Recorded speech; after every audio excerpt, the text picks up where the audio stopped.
नमस्कार बच्चों, मैं अखिलेश कुमार अपने यूट्यूब चैनल शांति स्टडी पॉइंट में आपका स्वागत करता हूँ। Welcome back. आज हम फिर अपनी क्लास लेके आए हैं। ये फुल डिटेल्स क्लास है। इसमें मेन टारगेट यूपी पैट तो 20 अगस्त से शुरू होने जा रही है। उसके लिए एक रैपिड फायर रिवीजन शुरू कर रहे हैं, तो आप हमारे चैनल को सब्सक्राइब कर लीजिए। इसमें हम यूपी पैट के जो भी जीएस का पोर्शन है वो कवर करने जा रहे हैं। तो चलिए शुरू करते हैं। हमारा चैनल शांति स्टडी पॉइंट, आप इसको सब्सक्राइब कर लीजिए, हमारे वीडियो को लाइक और शेयर कर दीजिए तथा बेल आइकन को प्रेस कर दीजिए। चलिए शुरू करते हैं। पहली स्लाइड लगाते हैं। इतिहास के महत्वपूर्ण प्रश्न से टॉपिक वाइज होंगे, ठीक है। बल लाइनर के अंदाज में कराए जाएंगे। पूरा रैपिड रिवीजन है। इतिहास टॉपिक 1 सिंधु घाटी की सभ्यता, पहला यही टॉपिक आ रहा है। याद रखना, जो इतिहास आ रहा है ना 5 नंबर का आ रहा है। ईपी पैट में 5 नंबर का है। जो टॉपिक आ रहा है वही टॉपिक हम कवर कराएंगे। तो हमारे चैनल को सब्सक्राइब कर लीजिए, इससे बहुत बेनिफिट होने वाला आपको, ठीक है। तो पहला टॉपिक, इसमें केवल टॉपिक वाइज दिया, पूरे हिस्ट्री नहीं लिया। टॉपिक दी, इस टॉपिक के क्वेश्चन आएंगे, इस टॉपिक क्वेश्चन आएंगे, तो हम वही टॉपिक कराने वाले हैं। डिटेल से कराने वाले हैं, प्लस स्पीड से कराने वाले हैं। वन लाइनर देंगे, जो उनसा टॉपिक फ्री होगा उसके बाद महत्वपूर्ण प्रश्न वहीं से प्रश्न बनेंगे, ठीक है। वो सारे प्रश्न आपको वन लाइनर वे में कराए जाएंगे, ठीक। उसके बाद रिवीजन कराया जाएगा या प्रैक्टिस सेट लगवाए जाएंगे। चलिए सिंधु घाटी की सभ्यता से संबंधित उसके कुछ बेसिक फैक्ट उनके बारे में बात करते हैं। सिंधु घाटी सभ्यता का काल, सिंधु घाटी काल को 3 भागों में बांटा गया। सिंधु घाटी सभ्यता काल है वो 3 भागों में बांटा गया। पहला पूर्व हड़प्पा काल, दूसरा परिपक्व हड़प्पा काल और तीसरा उत्तर हड़प्पा काल, ठीक है। टाइम पीरियड पूछ लेता है। तो पहला 3500 से 2600 ईस्वी पूर्व, ठीक है। ये ईस्वी पूर्व उल्टा चलता है, याद रखना, ठीक। इन वर्ष में आता है 3500 से 2600 ईस्वी पूर्व हड़प्पा काल। दूसरा है परिपक्व हड़प्पा काल, इसे पीक हड़प्पन एरा कह सकते हैं, ठीक है। पीक हड़प्पन एरा, तो इसे 2600 से 1900 तक ईस्वी है, 1900 ईस्वी तक। आगे उत्तर हड़प्पा काल, तो इसमें 1900 से 1300 ईसा पूर्व तक। तो ये 3 भागों में सिंधु घाटी की सभ्यता बटी है, प्री, पीक और फिनिशिंग में। तो सैंधव सभ्यता का आकार त्रिभुजाकार था, ट्रायंगल था, ठीक है। उसका जो आकृति थी सैंधव सभ्यता की वो ट्रायंगल वे में थी या त्रिभुजाकार थी। आगे चलते सिंधु सभ्यता का कुल क्षेत्रफल 12,99,600, कितना 12,99,600 वर्ग किलोमीटर था। याद रखना, इस फैक्ट बन जाता है। कितना था? 12,99,600 वर्ग किलोमीटर क्षेत्र में फैली हुई थी कौन सी सभ्यता? सिंधु घाटी की सभ्यता, ठीक है। टाइम पीरियड याद रखना, 3500 से 2600 ईस्वी तक, 2600 से 1900 ईस्वी तक, 1900 से 1300 ईस्वी तक। ये 3 पीरियड में बटा हुआ है, पूर्व हड़प्पा काल, परिपक्व हड़प्पा काल और उत्तर हड़प्पा काल। आगे नेक्स्ट स्लाइड की बात करते हैं। तो हड़प्पा सभ्यता की अफगानिस्तान में 2 बस्तियां मिली हैं, ठीक है। कौन कौन सी? एक मुंडीगक तथा सुरतगई। मुंडीगक और सुरतगई, ये 2 बस्ती कहाँ मिली? अफगानिस्तान में मिली हैं। रेडियो कार्बन 14, ठीक है। कार्बन 40 के अनुसार इस सभ्यता का काल 2350 से 1750 ईस्वी पूर्व, ठीक है। सभी लोगों ने यही तिथि में, समान तिथि क्या है? 2350 से 1750 ईस्वी पूर्व माना गया है। आगे अब इसमें कुछ स्थान मिले हैं, ठीक है। ये जो सिंधु घाटी की सभ्यता में कुछ स्थान मिले। पहला हड़प्पा, यह स्थान पाकिस्तान के पंजाब क्षेत्र के माउंट गोमरी जिले में स्थित है। कहाँ है यह स्थान? पाकिस्तान के पंजाब में, हमारे पंजाब में नहीं, पाकिस्तान के पंजाब क्षेत्र के माउंट गोमरी जिले में। और नदी कौन सी? रावी नदी के तट पर है। यही क्वेश्चन बनता है, हड़प्पा स्थित है किस नदी के तट पर?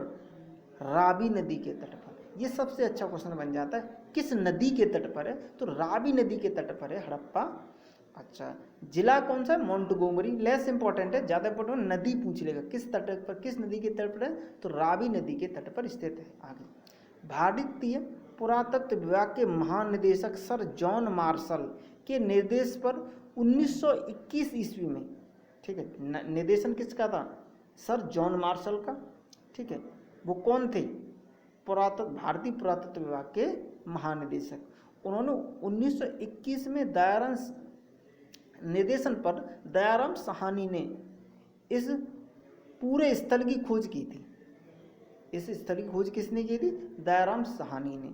खोज किसने की थी? दयाराम साहनी ने की थी। निर्देशन किसका था? जॉन मार्शल का था। ठीक है, इस ईयर पूछ लेता है। हड़प्पा की खोज कब हुई थी? 1921 ईस्वी में हड़प्पा की खोज हुई थी। किसने की थी? दयाराम साहनी ने की थी। किसके निर्देशन में की थी? तो पूछे तो बता देना, जॉन मार्शल। ठीक, आगे, यह सैंधव सभ्यता का दूसरा सबसे बड़ा स्थल है। दूसरा सबसे बड़ा स्थल है। यहाँ पर श्रमिक आवास, मतलब जो मजदूर रहते हैं उनके घर मिले हैं। यहाँ से स्वास्तिक चिन्ह की प्राप्ति, चिन्ह स्वास्तिक चिन्ह, उसकी प्राप्ति हुई है। और यहाँ से मिट्टी का मूसा, एक मूसा चूहा मिला है, तथा अन्नागार की प्राप्ति, अन्नागार में ग्रेनरी बोलते हैं, स्टोरेज। ठीक है, तो ग्रेनरी की प्राप्ति हुई है, अन्नागार की प्राप्ति हुई है। यहाँ तक क्लियर होता है। यहाँ से इंपॉर्टेंट फैक्ट बनते हैं। एक तो पूछ रहा किस नदी पर था हड़प्पा, तो रावी नदी पर था। ठीक, हड़प्पा की खोज किसने की थी? दयाराम साहनी ने की थी। कब की थी? 1921 में की थी। ध्यान रखना, कब की थी? 1921 में। किसने की? दयाराम साहनी ने। किसके निर्देशन में की थी? तो सर जॉन मार्शल के निर्देशन में की थी। अब आगे, ये सैंधव सभ्यता का सबसे बड़ा, सिंधु सभ्यता का सबसे बड़ा स्थल है, दूसरे नंबर का। ठीक है, यहाँ पर श्रमिक आवास मिले हैं, स्वास्तिक चिन्ह की प्राप्ति हुई है, और मिट्टी का मूसा और एक अन्नागार की प्राप्ति हुई है। नेक्स्ट टॉपिक की तरफ बढ़ते हैं। अब आ जाता मोहनजोदड़ो। ठीक है, कौन सा था पहले? हड़प्पा। हड़प्पा 1921 ईस्वी में, निर्देशन था सर जॉन मार्शल का, और खुदाई किसने खुदाई की थी? दयाराम साहनी ने। और हड़प्पा की खोज की। हड़प्पा किस नदी के तट पर है? तो वो है रावी नदी के तट पर। ठीक है, और पंजाब का कौन सा शहर है? मांटगोमरी। चलते आगे मोहनजोदड़ो की बात कर लेते हैं। मोहनजोदड़ो को सिंधी भाषा में मृतकों का टीला, मतलब ऐसे जिसके नीचे मरे लोग दबे हुए हैं। ठीक है, मृतकों का टीला, यही क्वेश्चन बनता है। मोहनजोदड़ो का क्या अर्थ है? तो मृतकों का टीला। मृतकों को टीला किससे कहा जाता है? मोहनजोदड़ो को कहा जाता है। ठीक है, मोहनजोदड़ो खुदाई हुई थी 1922 में। अब याद रखना, ईयर याद रखना, 1921 में दर हुई और 1 साल बाद दर हो गई। ठीक है, राखल दास बनर्जी। अब खुदाई करने वाला चेंज हो रहा है, कौन है? राखल दास बनर्जी। अब क्वेश्चन ये कि मोस्ट इंपोर्टेंट क्वेश्चन बनता है, हड़प्पा की खोज किसने की? दयाराम साहनी ने। मोहनजोदड़ो की खोज किसने की? राखल दास बनर्जी ने। इसकी राखल दास बनर्जी की खोज कब की? 1922 में की। अब पाकिस्तान के सिंध प्रांत से, अब ये कहाँ पर? पाकिस्तान के सिंध प्रांत से लरकाना जिले में, जिला कौन सा है? मोहनजोदड़ो कहाँ अब स्थित है? तो लरकाना जिला है, पंजाब प्रांत, पंजाब का सिंध प्रांत। और नदी पूछ रहे, सिंध नदी के तट पर। मोस्ट इंपोर्टेंट है, नदी पूछता है। जिला पूछ लेगा लरकाना। ठीक है, सिंध प्रांत है और जिला लरकाना है, और नदी कौन सी? सिंध नदी है। ठीक, के तट पर है। याद रखना, मोहनजोदड़ो कहाँ पर अवस्थित है? सिंध नदी के तट पर। जिला कौन सा है? लरकाना। प्रांत कौन सा है? सिंध प्रांत। और किस देश में? पाकिस्तान में।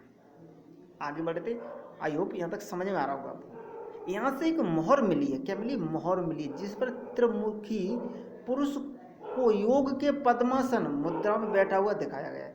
क्या है? त्रिमुखी, 3 तरफ मुंह है जिसका, और योग में पद्मासन करता हुआ दिखाया गया है। अब यहीं से क्वेश्चन बन जाता है, ऐसी एक मोहर कहाँ से मिली है जिसमें त्रिमुखी पुरुष योग में पद्मासन करता हुआ दिखाया गया है? तो मोहनजोदड़ो में मिली है। ठीक है, यहाँ से विशाल स्नानागार के प्राप्त, स्नाना मतलब जैसे स्विमिंग पूल बोलते हैं, यहाँ पर बहुत बड़े स्नानागार मिले हैं। और स्नानागार वो टी आकार की ईंटों से बनाए जाते थे। जो टी आकार की ईंटें होती थी टी टाइप में, ठीक, अभी भी आप ईंटें देखते हो, भिन्न भिन्न प्रकार की ईंटें मिल जाती हैं। ठीक, ऐसे उस समय टी आकार की ईंटें हुआ करती, उनसे बनाए गए थे।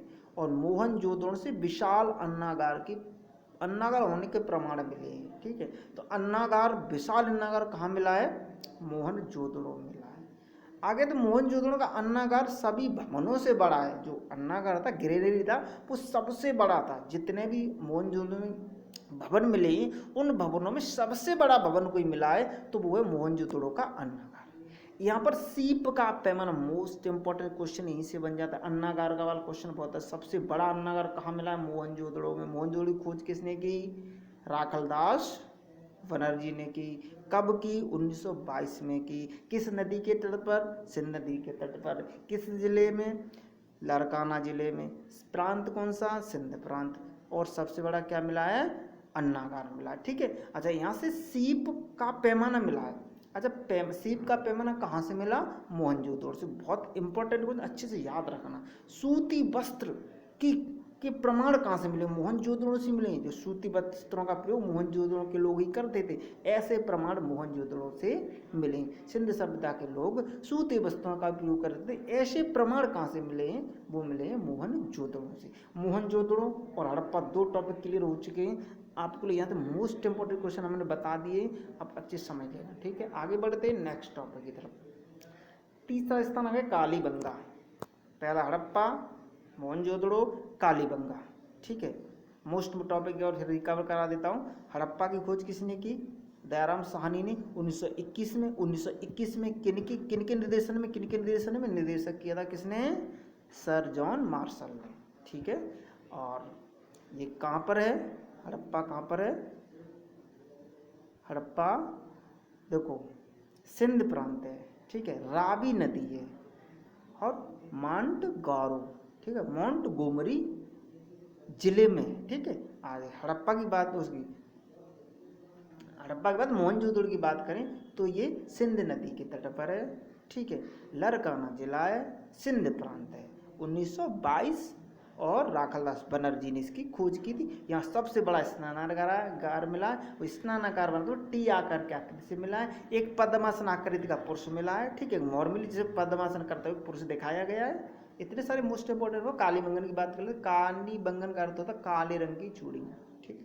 कालीबंगन का अर्थ पूछ लेता क्या है? मोस्ट इंपोर्टेंट यूपी पैट के लिए करना, ध्यान रखना। मेरे चैनल को सब्सक्राइब कर लीजिए, अपने दोस्तों के साथ शेयर कर दीजिए और सभी को इन्फॉर्म करिए। पूरी हिस्ट्री कवर करा रहा हूँ, एक टॉपिक मोस्ट इंपोर्टेंट, यहीं से क्वेश्चन बहुत ज़्यादा फंसने वाले। अब याद रखना, आपके सारे क्वेश्चन यहीं से आने वाले, यहीं से पूरे क्वेश्चन फंसने गारंटी लेता हूँ। तो आप मेरे चैनल को सब्सक्राइब कर लीजिए और वीडियो को लाइक कर दीजिए और शेयर कर दीजिए अपने सारे फ्रेंड्स को। जो यूपी पैट 2021 अगस्त को होने जा रहा है उसको देने जा रहे हैं, तो हमारे चैनल से जुड़ जाइए और सारे टॉपिक वाइज हम सारे कंसेप्ट क्लियर कराएंगे, प्लस इंपॉर्टेंट क्वेश्चन कराएंगे, साथ में प्रैक्टिस कराएंगे। चलिए बढ़ते आगे। यहाँ पर जो कच्ची मिट्टी से बने यहाँ के घर जो बने थे, अच्छा ये है कहाँ पर? कालीबंगन का अर्थ होता है काले रंग की चूड़ियाँ, और ये राजस्थान के हनुमानगढ़ जिले में स्थित है। Hanuman most important. कालीबंगन कहाँ पर है? राजस्थान के जिला कौन सा? हनुमानगढ़, ठीक है। ये किसके? कच्ची मिट्टी के बने हैं, ठीक है। चन्नूदड़ो में सैंधल संस्कृति को तो मिस टाइपिंग हुई, ठीक है। संस्कृति के बाद संस्कृति भाषा में झूकर तथा झांगर संस्कृति विकसित हुई, ठीक है। क्या कहते हैं? चन्नूदड़ो में सैंधव संस्कृति के बाद झूकर तथा झांगर संस्कृति का विकास हुआ है। पहले सैंधव संस्कृति थी, उसके बाद चन्नूदड़ो की बात चल रही है, ठीक है। तो वहाँ पर झूकर तथा झांगर संस्कृति का विकास हुआ। यहाँ पर वक्राकार ईंटें मिली हैं। यहाँ से कहाँ से कि इक्का गाड़ी तथा बैलगाड़ी मिली है। ये इक्का गाड़ी कहाँ से मिली? कालीबंगन से। मोस्ट इंपॉर्टेंट क्वेश्चन है, इक्का गाड़ी बैलगाड़ी कहाँ से मिली है? कालीबंगन से मिली है, ठीक है। अब ये याद रखना, कालीबंगन कहाँ पर है? हनुमानगढ़। कौन से वो स्टेट है? राजस्थान। चलिए आगे बढ़ जाते हैं।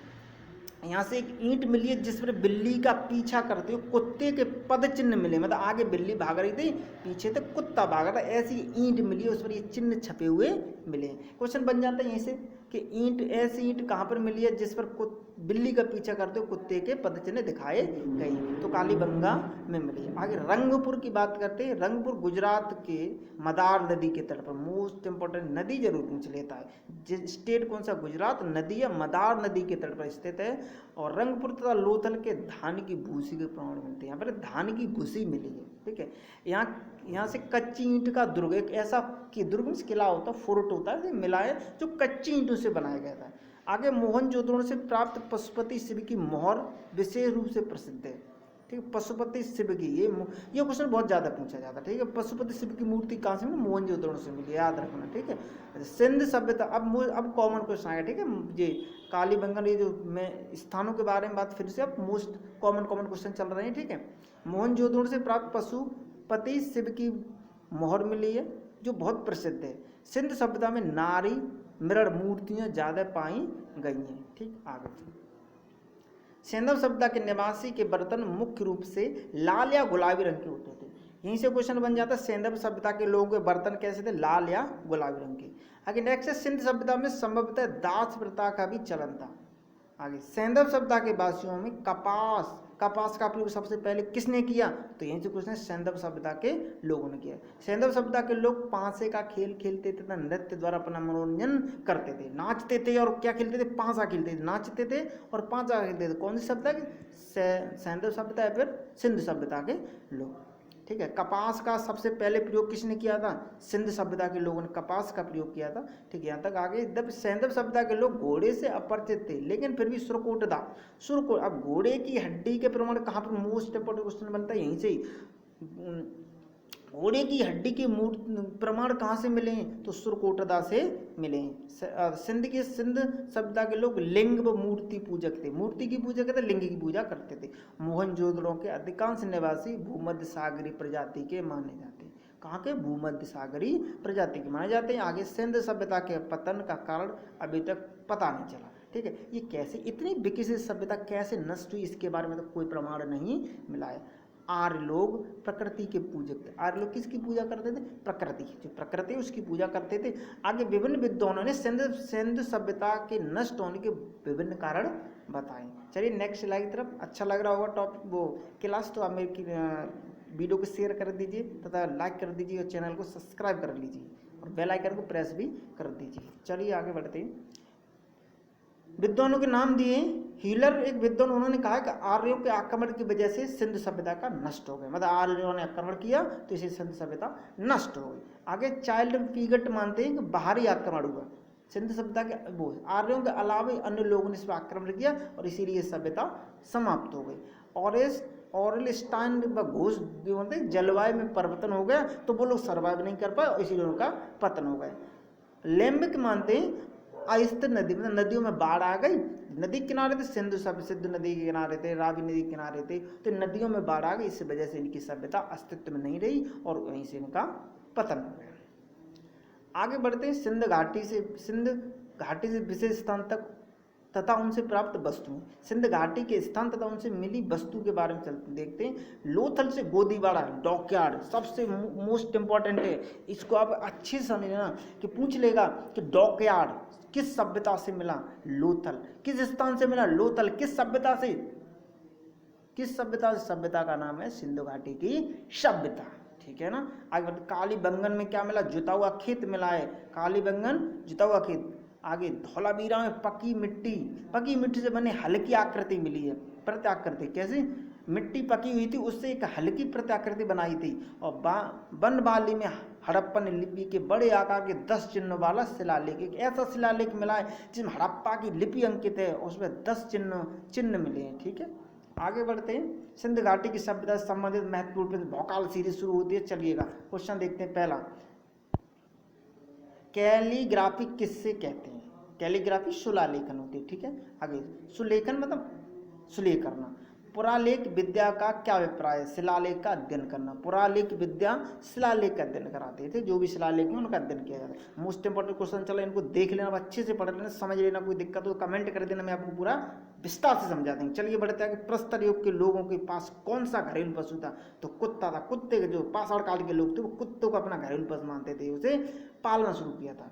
मानव अस्तित्व का प्रारंभ काल कब से माना जाता है, पुरापाषाण काल से। कब से माना जाता है, मानव का अस्तित्व पुरापाषाण काल से माना जाता है। आगे, भारतीय उपमहाद्वीप में कृषि के प्राचीन साक्ष्य प्राप्त हुए, कहाँ से, मेहरगढ़ से। प्राचीन साक्ष्य कहाँ से, मेहरगढ़ से। किस मध्य पाषाण काल के स्थल से पशुपालन के साक्ष्य प्राप्त हुए, साक्ष्य प्राप्त हुए, सराय नागर राय से प्राप्त हुए। भीमबेटका मोस्ट इंपॉर्टेंट, भीमबेटका शिलालेख चित्र के लिए गुफा चित्र क्यों प्रसिद्ध है, भीमबेटका प्रसिद्ध क्यों है। भीमबेटका कहाँ पर याद रखना, मध्य प्रदेश में, मोस्ट इंपॉर्टेंट भीमबेटका क्वेश्चन जरूर आएगा, याद रखना। यूपीपीएट वालों ध्यान से सुन लो, भीमबेटका क्वेश्चन बहुत जरूर बनने वाला। इसमें ये क्या है, कहाँ पर है, मध्य प्रदेश में।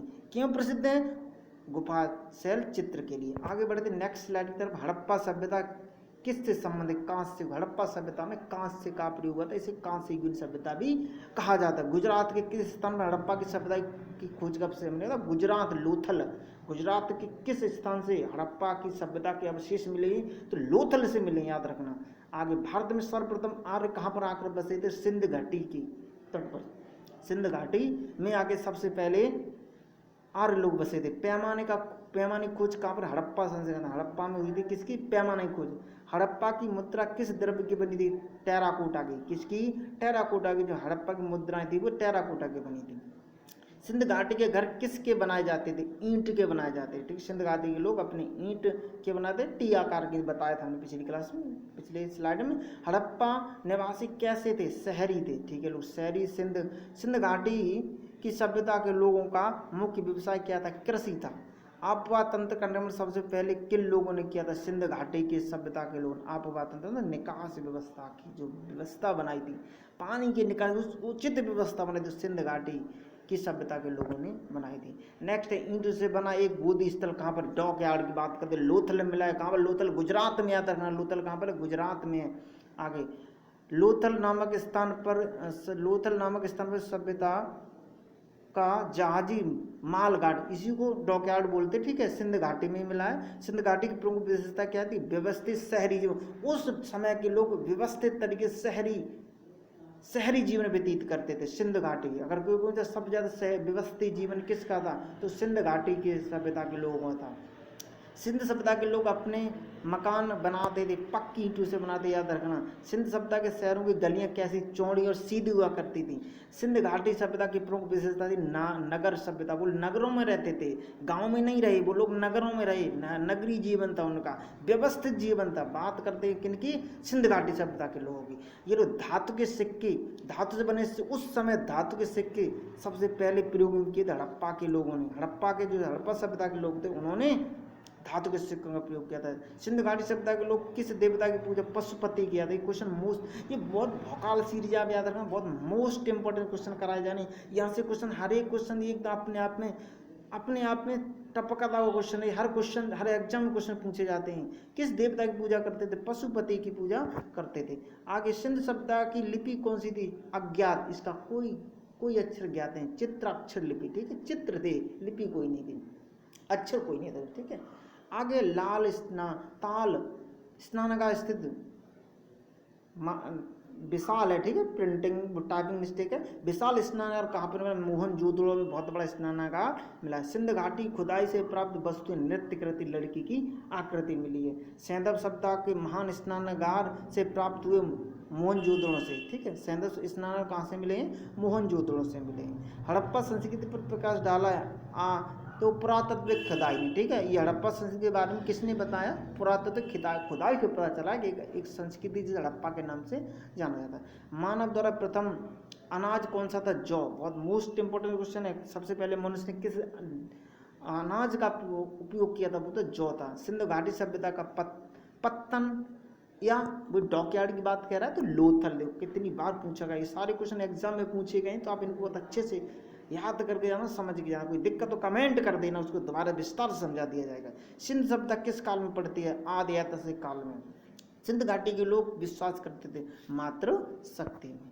नेक्स्ट, सिंध घाटी की सभ्यता की जाने का मुख्य स्रोत। सिंध घाटी की सभ्यता पाए जाने का स्रोत है नगरों के अवशेष। मतलब सिंध घाटी की सभ्यता पता कैसे लगी? सिंध घाटी सभ्यता थी तो नगरों के अवशेष मिले हैं। ठीक है, इसी के आधार पर पता लगाया है कि लोग नगरीय जीवन व्यतीत करते थे। मोहनजोदड़ो हड़प्पा की खुदाई के प्रभारी कौन थे? John Marshall. दोनों खुदाइयाँ किनके प्रभार में हुई थी? उस समय प्रभारी थे जॉन मार्शल। याद रखना, मोहनजोदड़ो हड़प्पा की दोनों खुदाई की थी जॉन मार्शल ने। जुते हुए खेत की खोज हुई थी कालीबंगा में। देखना, जुता हुआ खेत मिला है कहाँ पर? कालीबंगा में। हड़प्पा की उत्तम जल प्रबंधन प्रणाली का पता चलता है मोहनजोदड़ो से। हड़प्पा की खोज हुई थी 1922 में। और मोहनजोदड़ो की आप कमेंट बना दो, मोहनजोदड़ो की खोज कब हुई थी? आगे,